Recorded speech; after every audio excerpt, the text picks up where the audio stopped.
Harlem Tiger.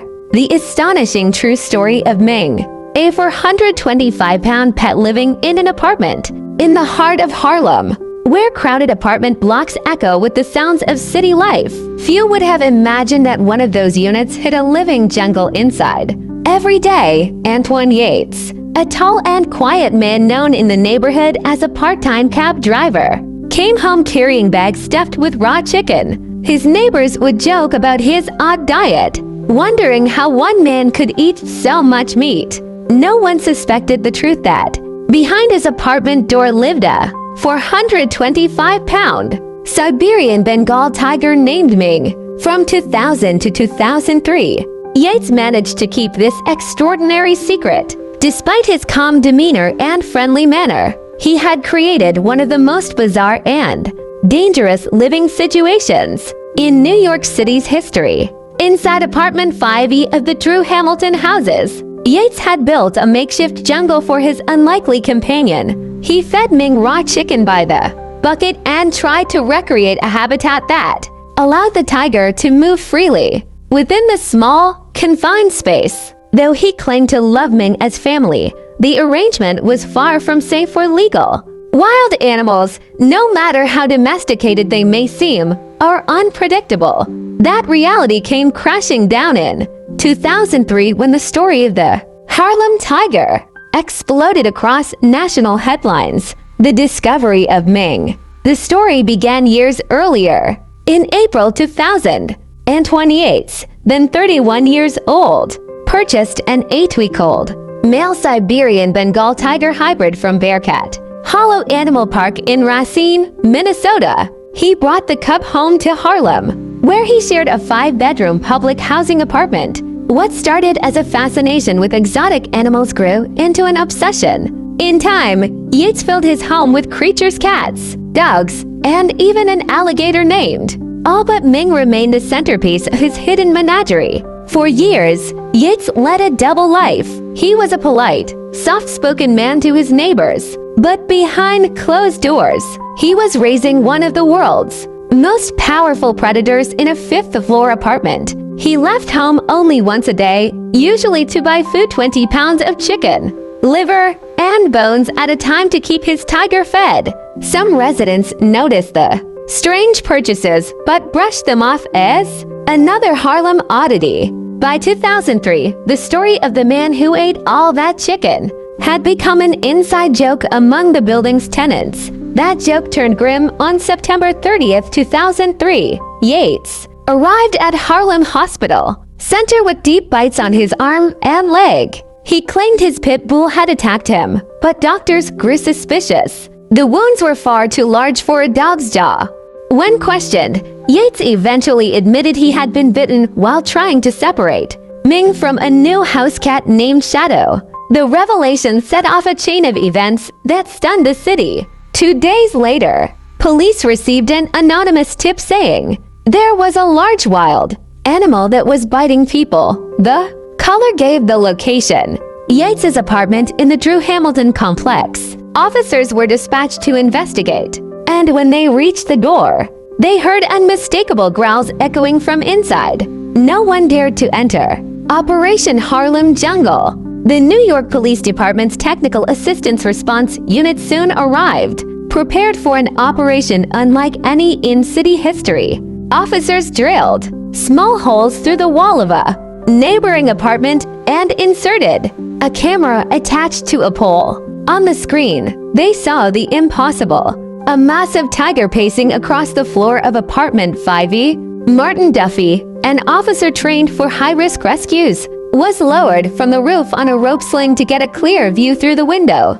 When he peered inside, Ming locked eyes with him and let out a deep, earth-shaking roar. Dr. Robert Cook, chief veterinarian of the Wildlife Conservation Society, prepared a tranquilizer dart, and Duffy fired it through the glass. The dart struck true. Enraged, Ming lunged at the window, shattering it before retreating inside. After several tense minutes, the sedative took effect. A specialized animal control team entered the apartment, where Dr. Cook administered a second tranquilizer to ensure the tiger remained unconscious. It took more than 6 men to lift the 425-pound animal onto a stretcher and carry him down in the elevator to a waiting truck. To everyone's astonishment, officers also discovered a 5.5-foot alligator living in another bedroom. Yates, who had fled to Philadelphia, was later located in a hospital there and placed under police guard. When news broke that a man had been keeping a tiger in his Harlem apartment, many locals were less surprised than outsiders might expect. Interviews revealed that the animal's existence had been whispered about in the building for years, though few believed it. One downstairs neighbor mentioned that her daughter had once seen the tiger through a door crack, but she assumed it was a prank or misunderstanding. It wasn't until the summer of 2003 when she opened her windows and smelled the heavy odor of animal urine that she realized something was seriously wrong. Yates's feeding routine had been hard to ignore. Every day, he lugged huge bags of chicken into the building, claiming it was for himself. Few pressed him for details. To those who had seen glimpses of Ming, he seemed almost mythical part of Harlem folklore.